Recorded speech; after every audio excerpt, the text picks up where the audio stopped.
Barakah Halayamla, Yahweh Ba'ashem Yahweh Shai, Bahashem Harakah Kodash. And what I said was all praises to Yahweh, in the name of His Son Yahweh Shai, in the name of the Holy Spirit, the Rakah Kodash. Okay. Also, double honor to the apostles of Great Millstone, starting with Apostle Taharan down, Apostle Ramlad, Apostle Rakah, okay, Apostle Gabar. Peace and salutations to the elect, to the 1/3 and the 144. Shalom. Today's lesson: Supersessionism. Okay, Supersessionism, also called replacement theology, is a Christian doctrine, right, which asserts that the new covenant, through who the world calls Jesus Christ, supersedes the old covenant, which was made exclusively with the Jewish people. Okay, and it says in Christianity, supersessionism is a theological view on current status of the church in relation to the Jewish people and Judaism. Okay, and we know that Jewish people are the ones who are pretending to be Jews, right? And Judaism is what they really follow. They follow Judaism. Okay, Hebrew Israelites don't follow Judaism. Okay, we're Hebrew Israelites that follow the laws, statutes, and commandments of the Most High Yahweh. Okay, Hashem Yahweh Shai. All right, and it says it holds that Christian church has succeeded the Israelites as a definitive people of God. And let's look at that word succeeded. Okay.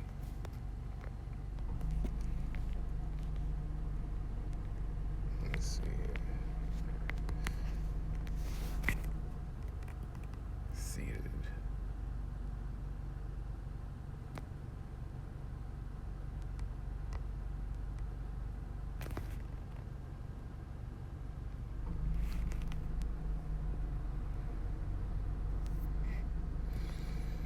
Okay, so we see two definitions. It says achieve the desired aim or result, right? That's succeed. Number two, to take over a throne, inheritance, office, or other position from. Okay, so essentially what they're saying is that supersessionism, right, is when the Christian church now takes over, right, the inheritance, the office, or other position from the Israelites to themselves. Okay, and that's essentially what they're saying. And is that true? Is that a true statement, or is that a false statement? Has the Lord really cast off the Israelites and is now dealing with the Christian church? Well, we can go into it and find out ourselves, okay? But let's establish something. It says, the new covenant has replaced or succeeded the Mosaic covenant, meaning the new covenant that the Most High gave towards the end, right? And we'll go into that new covenant. It succeeds, meaning it takes over the old Mosaic covenant, meaning that the laws don't exist anymore. Is that what they're trying to say? That we don't have to listen to the laws, and that, even though we're not in the grace, we can do whatever we want? Because this is what Christianity teaches. You don't have to follow the law. YOLO, you only live once. The Lord takes anybody, you know what I'm saying to you? So we're going to find this out. Okay, we're going to look into that. We're going to see what the old covenant is, and we're going to compare it to the new covenant, and we're going to see if the Lord has really cast off his people. Okay, and we can start in Genesis 17:7. Okay.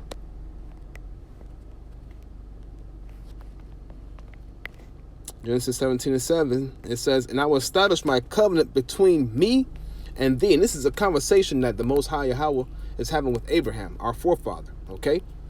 And he says, and I will establish my covenant between me and thee and thy seed, right, after thee in their generations for an everlasting covenant. And we know when he's talking about seed, he's talking about his children, the fruit of his body, right? To be a God unto thee, right? To be a power unto thee and to thy seed after thee, right?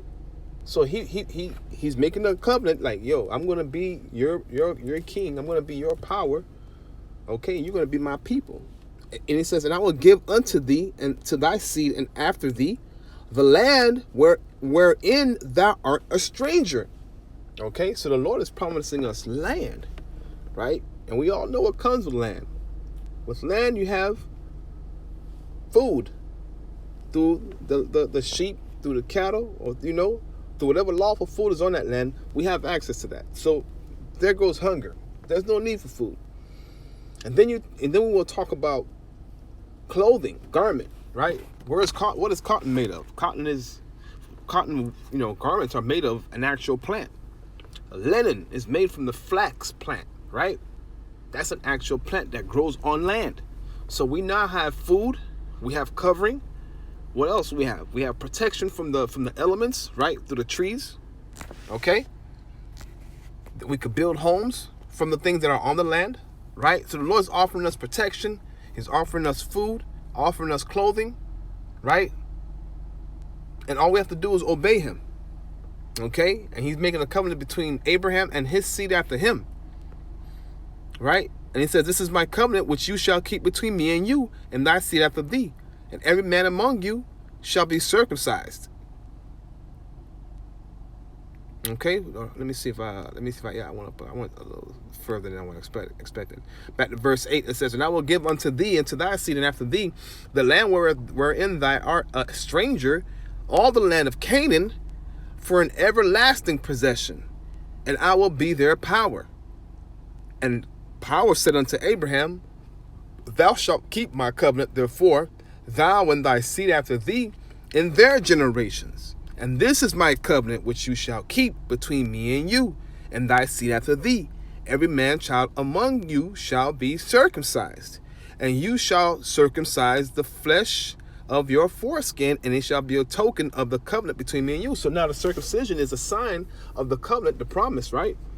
Because we could look up that word too. It's a sign of the promise that the Most High made between Abraham and himself. All right, and the word for that in Hebrew is berith. Let's see.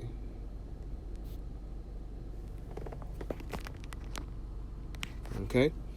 And an alliance, it says the definition for covenant means alliance, pledge between man, a treaty, alliance, a league, right?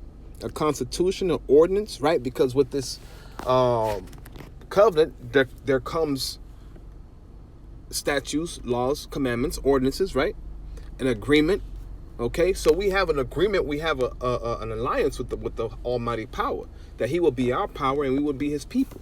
Okay, throughout all of our generations, as long as we kept the covenant, as long as we kept those statutes and those ordinances. Okay, let me see. Okay, let me see what else I got here. All right, so now for the idea of supersessionism to really make sense, we would have to say that okay, now Israel, let's say Christian church takes over the inheritance of the Israelites, right? That means that the Most High is not dealing with Israel anymore, right? And that the covenant is no longer with Israel. But let's look into that New Testament. That new covenant, right? In Jeremiah 31 and 31, let's see what he says in there. Okay, 31 and 31. What is this new covenant about? Okay, it says, Jeremiah 31:31, behold, the days come, saith Yahweh, that I will make a new covenant with the house of Israel and with the house of Judah. So he's talking about the whole nation of Israel. Not according to the covenant that I made with their fathers in the day that I took them by the hand to bring them out of the land of Egypt, which my covenant they did break, right? Because remember, with the covenant, there came laws, statutes, and commandments, right? Thou shalt not murder, thou shalt not commit adultery, fornication, right? Worship other gods. We broke those covenants, right? Although I was a husbandman unto them, saith Yahweh, but this shall be the covenant that I will make with the house of Israel after those days, saith Yahweh. I will put my law in their inward parts and write it in their hearts, right? Their minds, their spirits, their la'ab, okay? And will be their power, and they shall be my people. And they shall teach no more every man his neighbor, and every man his brother, saying, Know Yahweh, for they shall all know me, from the least of them, right? From the smallest Jake, right?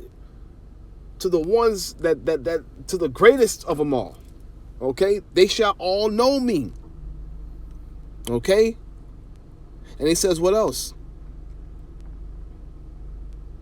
He says, for I will forgive them, or forgive their iniquity, right?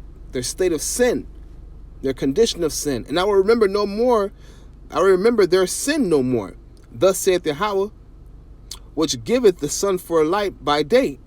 Okay, so now, the new covenant, the Lord is saying, I'm not gonna, I'm gonna put the laws on their inward parts, okay? Because along with the old covenant, there came laws, statutes, and commandments. Let me see here. All right, Salakia. And we broke that.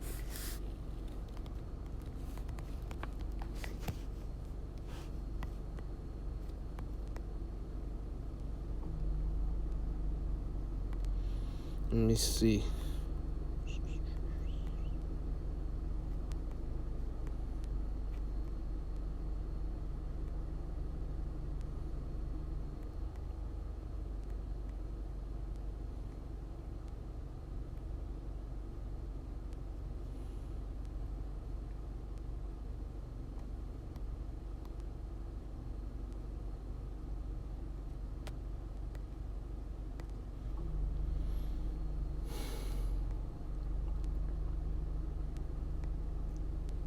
All right, so Exodus 24:1. This is going into the actual covenant with Moses and the children of Israel coming out of Egypt. Okay, because we understand that in Genesis 17:7, where it's talking about Yahweh and Abraham, right? And how Yahweh made that alliance with Abraham, saying, I will be the power of you and your people as long as you keep my covenant. All right, well, here's the covenant. It says in Exodus 24:1, and he said unto Moses, Come up unto Yahweh, thou and Aaron, Nadab and Abihu, and the 70 of the elders of Israel, and worship ye afar off. And Moses alone shall come near Yahweh, but they shall not come nigh, neither shall the people go up with him. And Moses came and told the people all the words of Yahweh and all the judgments. You see, all the words, because you know what? Moses went up there to get the laws. Okay, so when Moses came back, okay, he was now giving out the law. He was giving out the ordinances that that the Most High gave him. And he says, and Moses came and told the people all the words of Yahweh and all the judgments, and all the people answered with one voice and said, all the words which the Lord hath said we will do. And Moses wrote all the words of the Lord, and rose up early in the morning and builded an altar under the hill and the 12 pillars, right? Each representing according to the 12 tribes of Israel. And he sent young men of the children of Israel, which offered burnt offerings and sacrificed peace offerings of oxen unto Yahweh. And Moses took half of the blood and put it in basins, and half of the blood he sprinkled on the altar. And he took the book of the covenant, right, the book of the alliance, like the definition that we went through, right, the ordinances, and read in the audience of the people. And they said, all that the Yahweh hath said we will do, and be obedient. So this is us agreeing to that contract. And Moses took the blood and sprinkled it on the people, and said, behold, the blood of the covenant which Yahweh hath made with you concerning all these words. Then Moses went up, and Aaron, Nadab, and Abihu, and the 70 of the elders of Israel, right? And they saw the power of Israel, and there was under his feet, as it were, a paved work of sapphire stone, as it were, the body of heaven in the clearness. So, I don't have to go any further. But we see that clearly the covenant was made between Yahweh and the Israelites, right? The blood was sprinkled on, the people, and the blood was sprinkled on the tablets. And we all what? We all agreed. Okay? So now, you're talking about the Lord saying, you know what? Screw all that. I'm not dealing with you guys anymore. I'm just going to say, you know what? Let the whole freaking world, the church, just come in and take over the covenant. It doesn't work like that. Okay? So, Now we go into this thing where there's a new covenant, okay? There's a new covenant that's going to come along. Let me see Jeremiah 31 and 31. And what does it say? It says, behold, the days come, saith Yahweh, that I will make a new covenant, right? A new agreement with the house of Israel, Yasha'Allah, the prince of the power, and with the house of Judah. Not according to the covenant that I made with their fathers in the day that I took them by the hand to bring them out of the land of Egypt. And we just read that, right? The laws that were written on stone, right? Which my covenant they break, although I was an husbandman unto them, saith the Lord. But this shall be the covenant that I will make with the house of Israel. After those days, saith Yahweh, I will put my law in their inward parts, and I will write it in their hearts, and it will be their power, and they shall be my people. Once again, right? Because I know we went through this already. And they shall teach no more every man his neighbor, and every man his brother, saying, Know Yahweh, for they shall all know me, from the least of them to the greatest of them. Okay? Right? And then it goes even further. And this is how you know that the Lord still has a covenant with Israel, that he has not cast them off, because this is essentially what supersessionism is. The casting off of the real Israelites, right? And the inheritance and the promises being given to the Christian church. Okay? But it says here in verse 36, it says, 35, it says, Thus saith Yahweh, which giveth the sun for a light by day, and the ordinances of the moon and of the stars for a light by night, which divideth the sea when the waves thereof roar. Yahweh of hosts is his name. If those ordinances depart from before me, saith Yahweh, then the seed of Israel also shall cease from being a nation before me as well. So that means what? If there's no more seas roaring, if the sun is no longer in existence, if the moons and the stars are no longer there, then guess what? Israel, Yasha'Allah, ceased to exist as a nation as well. But since all these things are still here, then guess what? The covenant between Israel, Yasha'Allah, and the Most High Yahweh still exists. So there is no supersessionism. The Most High is not dealing with the Christian church. Okay? And you devils, what you're trying to do, what you're pretty much trying to do, you're trying to include yourself. You're trying to do this inclusive thing where you want to include yourself in the inheritance, but you have nothing to do with the building of the third temple. Okay? The Lord's not dealing with these other nations, Esau and these other nations. All right? It's like, what comes to my mind? Psalms 46 and 6, where it says, the heathens rage and imagine a vain thing. Okay? They think that they're going to be chosen over the nation of Israel. Okay? But the Lord said he's going to give us a new spirit, a new heart, a new mind. Okay, let's go into Ezekiel 11:19 real swift. It says, let me see. We can start at 17. It says, therefore say, thus saith the Lord, power. All right? I will even gather you from the people and assemble you out of the countries where you have been scattered. Right? Places like Babylon, places like all over the world. And I will give you the land of Israel. And they shall come thither, and they shall take away all the detestable things thereof, and all the abominations thereof from thence. Right, because right now that place is filled with abominable shit. The gay parade, the kosher pork, all that nonsense they got going on, all that Judaistic Talmud crap they got going on. The Lord says we're going to go up there and uproot all that BS, okay? It says, and take away all the detestable things thereof, and all the abominations thereof from thence, and I will give them one heart, one mind, right?